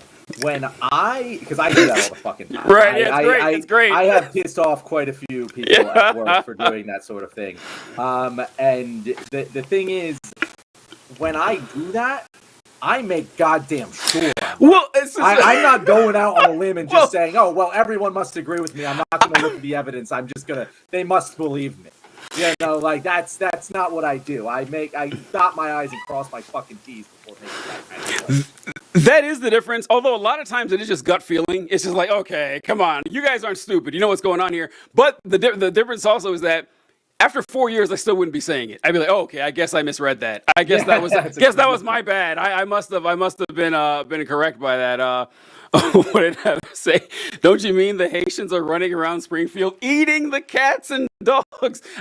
That's when I knew it was over Trump. I think we talked about the debate. I was like, oh, it's done. That is like, you're never going to live that shit down. All right, we only got about 20 minutes left. And that's an excellent segue. Yes. Our last segment. What's going on with this election? Oh, boy. So yesterday, John and I were talking about an amazing change in the polls that's been going on. And it's about senior citizens. Like, Kamala Harris might be the first Democrat to win senior voters 65 and over since Al Gore in 2000. And they found, like in a recent CNN SSRS poll out this week, that Harris is leading Trump 50% to 46% amongst senior voters. The survey is not an outlier. The average poll has Harris up by 3 points over Trump among seniors. And like, this is a market turnaround from before Biden dropped out of the race in July. And from the final estimates of 2020, both the polling average from earlier this year and the post-election findings from 2020 had Trump up by 4 points over Biden among seniors who were 65 and older. So crazy, like honestly crazy to me that this is even close. Like the fact I would have, if I hadn't have read that and then checked all the polls on this, because I hadn't heard anything about this. This is my first time hearing the fact that what's strange about this too is 65 and older is slightly toward Harris in most polls, but between 50 and 64, heavily for Trump. And so, that's just kind of a weird break right there. But the fact that older voters were more likely to vote for Harris than Biden was very odd to me. I don't know if you saw that. Biden was trailing with seniors, but Harris has gone up like an 8-point swing. I think it's over. I mean, over, but whatever. Like, I've never been more confident that Harris is going to win when I saw that, because I just can't foresee a reality in which Kamala Harris wins the senior vote, or even like splits it, in which she loses. Because like they usually vote for, they've voted Republicans the last 25 years. It's so I've been having some anxiety attacks this week. Not seriously. I have them seriously, but I haven't seriously had them this week about this yet. But it's been a bad week in the polls for Harris, and we're approaching the point where mean regression becomes impossible. Where like, hey, whoever wins the last news cycle, that's the last news cycle there is before the election. And if it was this week, we'd be in a this is a positive Trump cycle. I mean, looking at the last 7 days, and I'll share our polling data here. Where the hell are we? So I agree with you. Like, if she wins seniors, it's kind of hard to imagine her losing. But the problem is the swing states, right? Like, it's the electoral college advantage is so massive for Trump. Like, this is if she wins the national vote by between 1 and 2 points, she only has a 27% chance of winning the election. Like, that is the insanity that we are experiencing here with the electoral college. And that's why it's so fucking scary. If this was a national popular vote, TJ, I'd be right fucking with you. I'd be like, it's virtually impossible for her to lose. But with the electoral college, that's not the case. And like, if we look at polling in the blue wall states, they're moving in the wrong direction right now. With the exception of Pennsylvania, and I said, where Pennsylvania goes, the election will go. I did a little math, and that's not entirely true. Like, this is the state of the race as it currently is with the polls. We have a slight lead here. But if she loses one of these blue wall states, any one of them, and Trump retains North Carolina, Georgia, and Arizona, she loses the race even if she wins Pennsylvania. And that, like, even if she loses Nevada here, does that... Oh, she wins. She wins if she loses Nevada and wins PA. So there's that. But like any other of the states, if she loses any of the blue wall states, it's over for her. And that is a scary proposition. When, oh shit, I was just showing an interactive map, but it was on a different tab, so it wasn't shown on the broadcast here. So apologies for that. You were probably very confused. But all of these, they are moving Republican, and that's not good at all. I'm a little scared. And the thing that I've been thinking a lot about, and this is just a total, like, John is complaining. I'm having a little bit of a feminine emotional reaction. Is that I don't believe Republicans when they say that they actually believe Kamala Harris is some threat to America. No. Like, I don't, like, the way I feel about Donald Trump, which is very fucking verified in exactly what he is telling me he's going to do. I'm terrified of it. I do not think that I think very bad things will happen to this country if he actually is able to deport 11 fucking million people. I hope that he's incompetent enough, that he's incapable of doing what he says he will. But if he deports 11 million people, that's going to have massively terrible effects for everyone in this country. And I don't believe Republicans, if they seem to think that Kamala Harris will be as bad for this country as I think Donald Trump will be, just based on what they're saying. If they just enact the things that they're saying they're going to do, Kamala Harris, at worst, will be 4 more years of what we just had, which wasn't all that fucking bad. Like it wasn't. It was great. I fucking hate Joe Biden, and I have to admit that we're looking at the rest of the world. We did a pretty damn good job. And I hate to fucking say that. That's how I know you can't be fucking, like, serious about it. It pisses me off, TJ. It's such asymmetrical fucking warfare. It is God, it's frustrating. No, well, when Republicans say it'll be the end of the world, it'll mean that maybe rich people might get taxed a little bit more. Maybe I won't be allowed to burn trans people at the stake. It's just like stuff that doesn't fucking matter at all. And so they've been hyperbolic. They were the folks behind the Satanic Panic. They're the folks behind the book bannings and shit. They're hysterical folks. I just want to say, I like what TJ said better. John is making me nervous. Yeah, John, stop scaring the poor folks that that Donald Trump's going to win the election. So, John, what I wanted to mention was that you were talking about the blue wall. And so I got to thinking while you were going there, I was checking the maps because I had a suspicion on this, and I was correct about, because you said like Pennsylvania is kind of like this, the keystone state is the key to the election. I think I saw that Harris has like an 8% chance of winning the election if she loses Pennsylvania, and Trump has like a 14% chance of winning the election, lose Pennsylvania. So yeah, whoever wins Pennsylvania has a massive advantage. And so I started looking at like your possibilities and everything, because if Harris loses Pennsylvania, that part of the blue wall, what would she have to win? And I was wondering, when is the last time that Pennsylvania, Wisconsin, and Michigan voted differently? And 1976. At 1976 is the last time that you had any separation between those two states. Last time they all went blue. For Trump, they all went red. They both went blue for Obama, and the trend goes back. What's that? To 48 years on that. So if Pennsylvania is solidly blue, it's a very good indicator that Wisconsin and Michigan will go blue as well. Not a guarantee. TJ, the problem is like that logic. Mm-hmm. And by the way, Heather, I do have some like fun numbers for you that are going to make you feel better, and they are coming. So just hang on. But I have to make the negative case first, because what you're saying goes both ways. Like, yeah, if Pennsylvania is solid, okay, then the rest of them are going to follow. But the rest of them are just as solidly going the other way, and they are still leaning blue, but they're moving in the opposite direction that Pennsylvania is. So, like, yes, polling errors correlate. And that is the reason, by the way, and I've said this on the show before, that's the reason you had, like, the New York Times in 2016 saying there's, like, a 99% Hillary was going to win, because they didn't factor in the fact that the polling errors correlate. And if you don't do that, the numbers said it was a Hillary lock.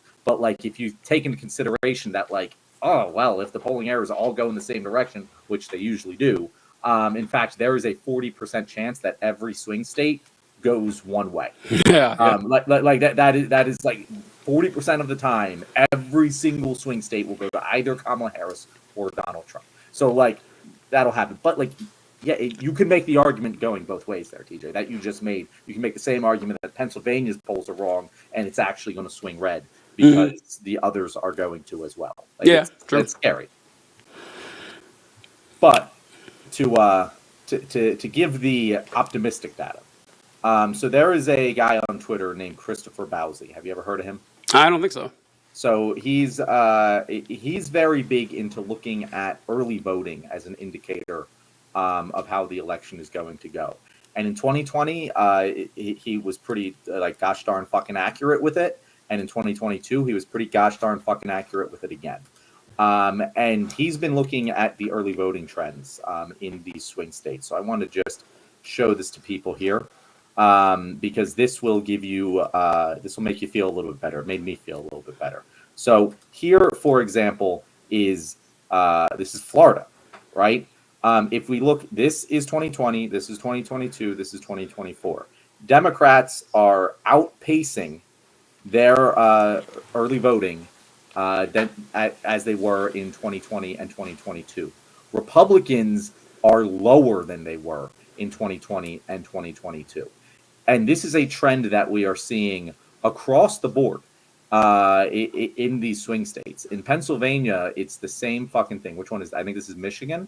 In Michigan, and again, also just Democrats trouncing Republicans, which we expect them to outperform in early voting, but they are outperforming by a larger margin than they have in the last two elections. So Democrats more early voting than in both years previous. Republicans, they have more early voting in Michigan than they did in 2022, but not in 2020. And we are seeing this across the board in all of the swing states. We're seeing the same thing happen in Florida. This is Yikes! Oh my God! Yeah, it's a bloodbath. This is Pennsylvania here, where you see the massive advantage in early voting in Pennsylvania. And by the way, just so you guys are aware, Pennsylvania counts the early votes last. John, I was right about to say, I remember this because in 2016, Pennsylvania was the state that kicked off the hysterics is like, well, Trump was losing in the last night and he's all of a sudden winning in the morning. It's like, yeah, they've talked about this for a long time. They said, hey, we should count these votes first so we don't have to do this thing where we wait until the night. And Republicans don't want it because they actually want this shit. They want the confusion afterward. But Republicans could solve this problem. Like this problem they bitch about, like we should have election day, not election week. They could solve this by counting the votes as they come in, like a sane person would, but they won't because they want the controversy.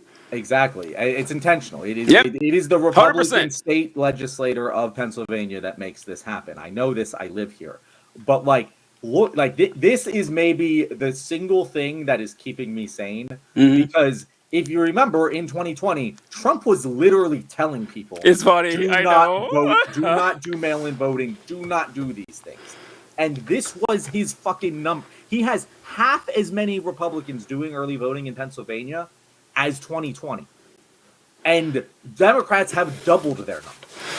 That's a good point. That's a really good point, John, because now Trump is saying go out and do it, and only half of them are doing it. That's a very good point. Yeah, It really makes that's an excellent point that the polls are going to go. The polling error must, if this is the difference in early voting, and the polling error in 2020 went Republican, right? If we are this much outperforming Republicans relative to 2020 in early voting, and you would have a reasonable argument to be made that we shouldn't be as much as 2020 because Trump is telling his voters to go out there and vote early. It indicates to me a lack of voter enthusiasm among the Republican base, an extreme amount of voter enthusiasm among the Democratic base, because again, not only are Republicans underperforming, but the Democrats are overperforming, which means they are more motivated to keep Trump out of office than they were to get Trump out of office. So that to me is all very encouraging, and I was always confident Kamala was going to win Pennsylvania. I am now more confident Kamala is going to win Pennsylvania.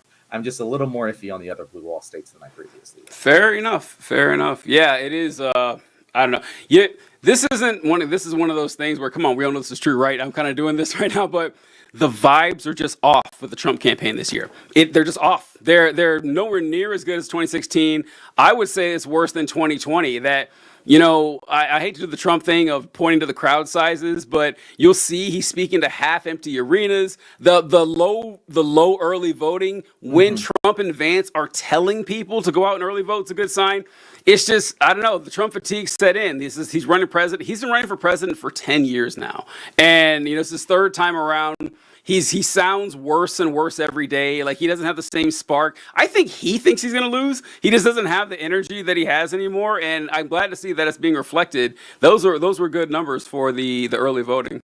Yeah, and to put Florida, so the mail-in ballots in Florida, Democrats are beating Republicans about 1 million to 880,000. Oh, close. And there have been more mail-in ballot requests they continue to increase the mail-in ballot requests in polls. So oh my God, getting trounced all over the place. That's so great. I love it. Florida is definitely like the Lucy's holding the football for us. It's like, oh, Florida's in play this year. No, it's not. But I do think that it's in play this year. I'm picking it. I'm going to pick it for it to go blue. Why the hell not, right? Why the hell not? Here's the thing. Like, if she wins Florida, again, they'll still claim cry foul, fraud, or yeah, whatever, of course. But no one will fucking.